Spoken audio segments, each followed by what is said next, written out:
महबूब मदीने जे घोट सल्लल्लाहु अलैहि व आलिहि वसल्लम हज़रत हसान के फरमायो, ओ हसान अच तूं असांखे मुंहिंजे मिंबर ते वेही करे नात ॿुधा।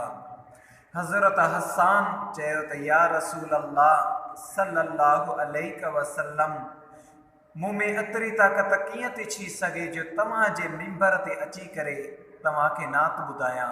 मुंहिंजे महबूब मदीने जे घोट सल्लल्लाहु अलैहि व आलिहि वसल्लम फरमायो, ओ हसान अच मुंहिंजे मदीने जे घोट सल्लल्लाहु अलैहि व आलिहि वसल्लम पंहिंजे कुलनि मुबारकनि तां मुज़म्मिल चादर लाहे करे पंहिंजे मिंबर ते विछाए करे पाण विछाए करे हज़रत हसान के फरमायो, ओ हसान अच हाणे तूं असांखे अचे नात ॿुधा।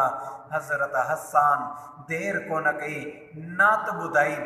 चयो त इहा जेकी असां ऐं तव्हां चवंदा आहियूं, ओ फलाणा मौलवी साहिब अच तूं अचे असांखे नात ॿुधा, तूं अचे असांखे नात ॿुधा। चयो त इहा कंहिंजी सुनत आहे? चयो त इहा